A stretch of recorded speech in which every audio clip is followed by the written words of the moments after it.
This bad boy is back again. Yeah, these markets are crazy.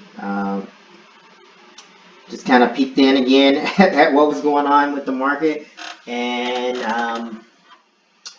kind of figured it would happen sooner or later. But so we were talking about Cardano a little bit earlier, and so it's still way up. It's calmed down a little bit. It's not up over 100% anymore. Down to about 39 cents. However, Dash, take a look at Dash. So Dash is up nearly 20%. So again, not sure what happened in the last couple hours, but yeah, it crossed, and that was a 4-digit over $1,000 for Dash. It was actually, I think it was like 9 something when I was checking it out a little bit earlier. There's other coin NIM like this making a move. Monero still making a little bit upward trend move. Stellar Lumens. This coin is on tear, up 25%. These markets are just zooming around.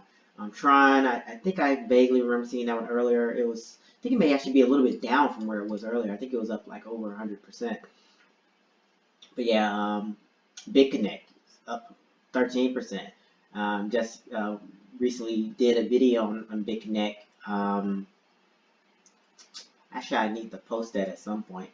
But yeah, BitConnect looks like it's moving upward. So I kind of, well, I'll say that for the other video. There are some interesting things as I was like trying to do a loan on there, that I just kind of started rambling about some different things and ideas. And yeah, say that'll be in the other video once I get a chance to put that up. Wow, Verge over 200%.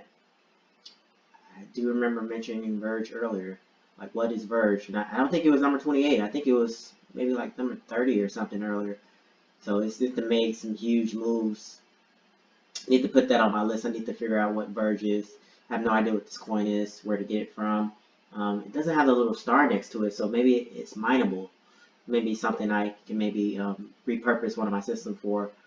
If it comes back down. But, well, it doesn't really matter too much with the mining, whatever the price is. Since I'm not buying it, I'm just paying in electricity. So as long as I can cover whatever the electricity cost is, then it's worth it to mine it.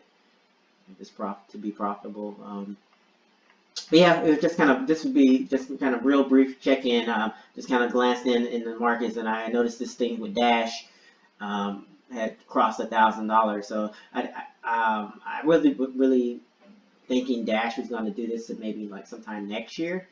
Figured would do it sooner or later, cross $1,000. But yeah, did it pretty much the same day when I had the idea. Like when I was looking at it, like, hey, this probably is going to cross $1,000 sometime soon, and it's already done it. So crazy movements in these markets. No matter the time of day. It's night now, but Binance coin, it's just ridiculous. This stuff that's going on here. Man, really disappointed that I didn't jump in on this 4 years ago. I wouldn't be sitting here trying to get in now. I'd be probably, yeah, definitely would be a millionaire several times over. I was holding a few dozen or a few hundred Bitcoin or something like, or Ethereum even now. Because the difficulty on all of these coins is going up as the value goes up and more people start using them.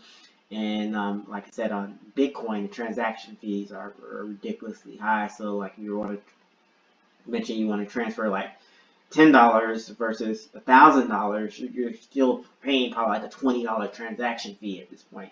So doing those really small transactions don't make any sense, because you're essentially you'll be losing money to send the dollar. You'll be spending more money for the transaction than the transaction is worth at this point in time on a lot of these transactions. Because one move I saw, so like Steam, big company, Steam, video games, PC gaming, they've actually stopped accepting Bitcoin just because that fact, because the fees that you're paying to send Bitcoin may be more than what the game that you're trying to buy is worth. Or you may be waiting for days. If you send a much smaller fee, you may be waiting days for that transaction to go through, because it get pushed back to the back of the line because of that. And I I tried to move some Bitcoin again earlier today. Well, actually not that long ago, and it took like over an hour. It took over an hour for the first transaction to come through. So the network is definitely um, bogged down a bit with the sheer number of things going on, because I thought I had fat fingered the address or something, because I checked like 20 minutes later, there's like no activity at all. It didn't even show anyone had picked up the transaction or had done anything with it. And so like maybe like I said, like about over an hour later when I checked it again, then I had finally saw that, hey, I finally had saw a confirmation had finally come in, and then a little bit time later, more and more confirmations started coming in. But yeah, transactions are definitely slow right now on Bitcoin.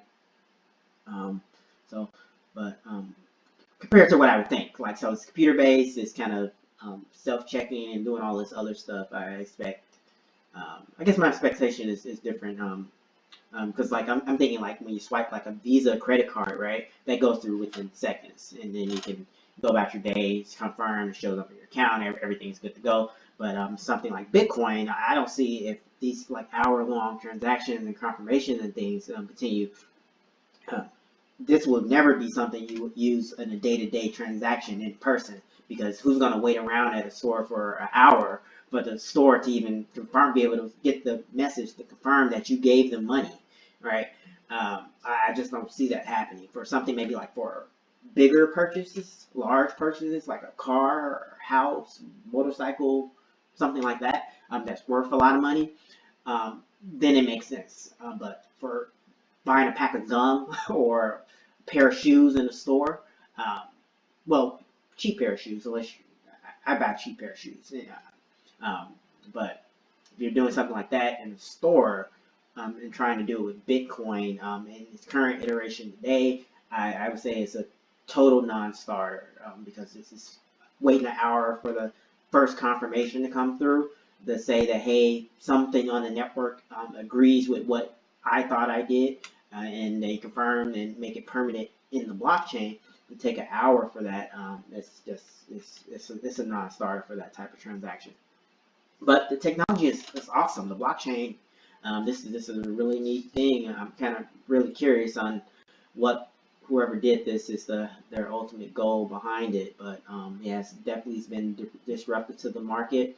I imagine it's probably made a lot of people rich, or fairly wealthy in like a very short period of time if they jumped on this early, and stuck with it. Because there's plenty of stories out there where people had like 1,000 Bitcoins years and years ago, and they like sold it for like a slice of pizza or something, or a box of pizza, and something like that would be worth like literally millions of dollars today if they'd have held onto it for a few years. So yeah, but yeah, this video is way longer than I intended.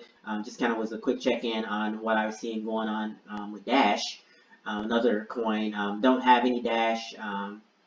Wish I could find some hardware or something that I can mine Dash with.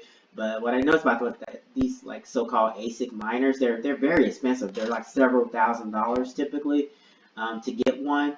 And other thing I'm learning about them is that oftentimes they become obsolete not obsolete, but they, as newer, faster hardware come out, people that bought the later generation, they'll sell it back on the market, and then they'll start mining with the newer, latest generation things, because it can make buying the blocks and generate revenue that much faster. And then some of the like ASIC miners, some of them they may very well be totally obsolete, because they mine at such a slow rate that it doesn't make sense to mine with them anymore, because the difficulty of the network has gotten so much harder, and the electricity costs and things like that you'll spend running them versus the potential revenue you may get out of it may not make financial sense after a while. So, but yeah, like, subscribe, comment, and we'll see you in the next one.